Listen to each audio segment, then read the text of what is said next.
rakyat untuk mengikuti kerja pemerintah, rakyat harus bisa memberikan masukan-masukan. Seandainya pemerintah punya program yang tidak pro rakyat, maka rakyat memberikan masukan seperti usulan. Boleh yang sebenarnya namanya apa itu orang banyak itu seperti apa namanya yang demo itu boleh, tetapi harus sopan, harus atur sesuai dengan aturan, karena mereka memberikan masukan-masukan pada pemerintah. Apalagi yang demo itu seorang mahasiswa, karena mahasiswa itu kan punya ide-ide, punya teori-teori yang masih bagus, belum terkontaminasi oleh hal-hal yang negatif. Itu boleh saja dipersilahkan selama itu tidak melanggar peraturan atau anarkis. Yang tidak diperbolehkan adalah anarkis. Kalau memberikan masukan boleh saja, justru itu yang diberikan oleh pemerintah.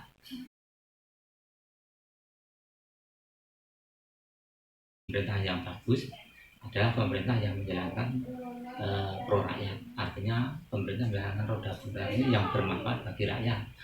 Karena apa? Tujuan pemerintah pertama itu mensejahterakan rakyat.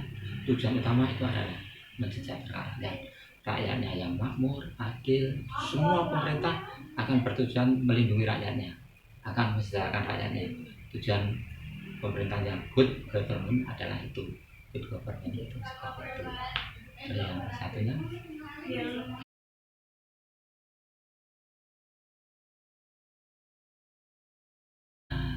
kalau pandangan saya untuk mengenai pemerintah yang tidak transparan, pemerintah itu diberi masukan tidak mau, sulit untuk menerima masukan-masukan seperti tadi yang disampaikan, demo-demo mahasiswa yang dilakukan itu mereka tidak mau. Itulah pemerintah yang tidak baik dan tidak transparan, karena yang namanya APBD, pemerintahan APBD itu sebenarnya rakyat boleh tahu, silahkan ada bukunya, laporan-laporan tiap tahun itu untuk penggunaannya apa, ini kan ada rinciannya, itu rakyat harus tahu. Kalau rakyat tahu, seandainya itu penggunaannya tidak baik, ya usul ada anggota dewan. Karena apa? Rakyat punya perwakilan di dewan, di DPRD, itulah jalurnya. Seandainya itu pun tidak baik, harus menemui pada bupati, wakil bupati atau pejabat setempat itu, menyampaikan, Pak ini kok belum memenuhi syarat ya ini. Tidak apa-apa, itu memang tugas dari rakyat. Kalau rakyat diam saja, saya tidak pernah memberi masukan, apa-apa diterima, itulah nanti akhirnya pemerintah akan terlena oleh perbuatan-perbuatan yang tidak baik. Seperti itu. Assalamualaikum Ibu, kami perwakilan dari kelompok 4 akan mewawancari Ibu tentang Omnibus Law. Nomor 1, bagaimana pendapat Ibu mengenai demo mahasiswa, pelajar, dan buruh yang diadakan di berbagai kota di Indonesia yang menolak Cipta Kerja, di mana banyak beredar kasus-kasus yang memukuli mahasiswa, tindakan oknum-oknum yang merusak fasilitas negara, di mana sama-sama kita ketahui yang dirugikan tidak hanya aparat kepolisian, namun banyak mahasiswa yang dilarikan ke rumah sakit akibat demo tersebut. Oke, pertama kan ini banyak sekali ya tadi aspek yang dipertanyakan. Pertama tentang demo, kedua pengerusakan, dan ketiga oknum-oknum tadi. Pertama tentang demo. Jadi sebenarnya demo itu sebagai kontrol terhadap pemerintah. Jadi pemerintah ini kalau dalam teori hukum itu pemerintah itu bisa dalam arti sempit, yaitu eksekutif, presiden dan kementerian, dan pemerintah pusat, pemerintah daerah itu.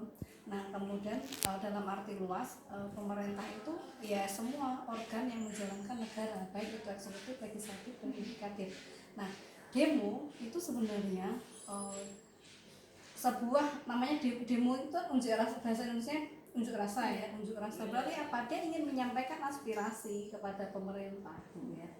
Apa idenya, apa aspirasinya yang akan disampaikan. Nah ini satu. Jadi demo ini sebagai kontrol terhadap pemerintah untuk proses demokratisasi kalau dalam teori politiknya itu. Jadi bagaimana kemudian kebijakan pemerintah yang dianggap tidak sesuai dengan aspirasi masyarakat masyarakat kemudian unjuk rasa atau demonstrasi gitu. Itu satu, sehingga ya demo oleh siapapun ya sah-sah saja, dan itu diatur gitu kan, diatur kan, ada aturannya, aturan demo bagaimana, nah tidak anarki. Nah ini makanya kemudian demonya is okay, dia ingin menyampaikan aspirasi. Nah tapi kemudian bagaimana demo yang berdasarkan aturan, nah itu tidak anarki. Satu. Nah tapi kemudian secara analisis politiknya, sekarang itu, kondisi sekarang itu sebenarnya masalahnya bukan hanya antara aparat dengan pendemo. Nah, masalah tersendiri antara aparat dengan pendemo ini juga ada. Aparat dia memperlakukan, mohon maaf kalau dalam media-media semua udah menyorot itu, bukan hanya saya yang ngomong, aparat itu memperlakukan demonstran secara represif. Lalu bagaimana pandangan Ibu mengenai pengesahan UU Cipta Kerja yang dirasakan tergesa-gesa? Dan sama-sama kita ketahui juga bahwa Indonesia sedang berjuang melawan COVID-19, namun pengesahan UU Ciptaker tetap terlaksana dan bahkan tanpa adanya kejelasan konfirmasi dengan masyarakat yang mana nantinya UU tersebut dibuat untuk masyarakat. Iya, makanya kenapa kemudian ada demonstrasi, kenapa masyarakat ingin menyampaikan aspirasi, karena dalam pembuatan peraturan perundang-undangan itu ada sharing dan hearing. Jadi ketika sebuah RUU, rancangan undang-undang dibuat, itu melalui proses dari mulai penelitian, kemudian naskah akademik, kemudian sharing dan hearing, sharing ke akademisi, ke masyarakat. Hearing maksudnya apa? Mereka mendengarkan aspirasi, dan ini prosesnya lama dan ketika sharing dan hearing ini efektif, sehingga apa? Aspirasi masyarakat akan tertampung. Nah, ketika suatu peraturan tidak ada proses sharing dan hearing, ini rentan untuk diprotes. Dan sebenarnya menurut Ibu, hal yang dikaji mengenai UU Cipta Kerja itu seperti apa? Apakah isinya sudah tepat sasaran atau hanya memberi keuntungan sebelah pihak dan merugikan masyarakat luas? Ternyata tidak seperti yang saya bayangkan dan tidak seperti apa yang digembar-gemborkan, bahwasanya UU Cipta Kerja ini ingin menciptakan lapangan pekerjaan. Ini kalau penilaian saya ya. Justru yang diotak-atik dalam UU Omnibus Law itu adalah masalah tambang, mineral, batubara, tambang minyak, tambang perizinan tambang dan sebagainya. Yang banyak diotak-atik di situ. Apa kaitannya dengan buruh? Buruh nggak diotak-atik. Nggak ada satu pasal perubahan yang signifikan tentang ketenaga kerjaan. Tapi justru yang dirubah banyak hal itu dalam bidang perizinan tambang, kemudian hasil apa istilahnya, dividen investasi apa istilahnya itu, bagi hasil apa royalti, nah itu royalti tambang batubara dan sebagainya. Baik Ibu, ke pertanyaan selanjutnya mengenai hukum Indonesia, sistem dan peraturannya serta undang-undang di dalamnya. Kalau kami lihat dari tahun ke tahun mungkin bisa dikatakan baik. Namun di sisi lain lagi-lagi ada beberapa yang belum tepat sasaran dan dianggap hukum Indonesia itu tajam ke bawah tumpul ke atas seperti itu. Nah, tadi yang kamu tanyakan undang-undangnya bagus, tapi penegakannya gimana? Sebenarnya ini bisa kita kaji masing-masing dari mulai peraturan perundang-undangan bagus enggak, aspiratif enggak, kayak tadi nih apakah sudah mencerminkan aspirasi masyarakat enggak, dia berkeadilan tidak. Nah ini bisa kita koreksi juga dari segi substance, dari segi materi perundang-undangannya atau dari segi pembuatannya bagaimana ya.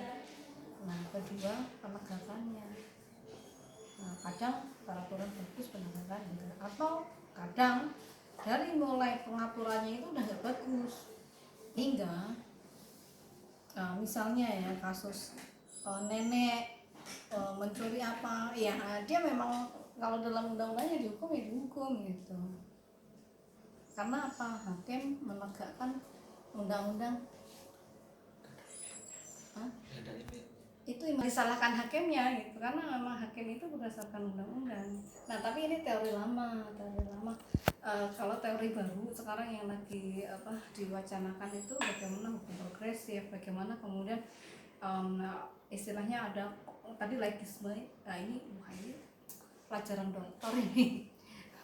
Kontralegisme itu apa?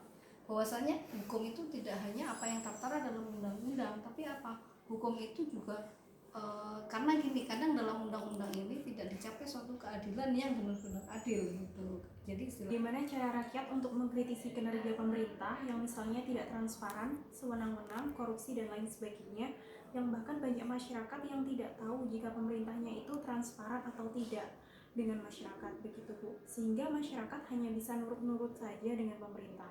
Oke, jadi bagaimana orang bisa tahu, bagaimana untuk kontrol? Tadi ada demo oke, asal tidak lari.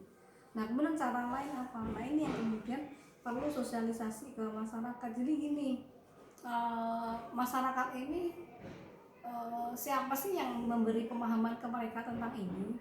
Pemerintah juga nggak cukup waktu untuk itu, sehingga apa? Ini tugas kalian sebagai orang-orang terdidik untuk mencerdaskan. Nah, kan kalian sudah belajar civic education, semua orang belajar civic education itu PKN.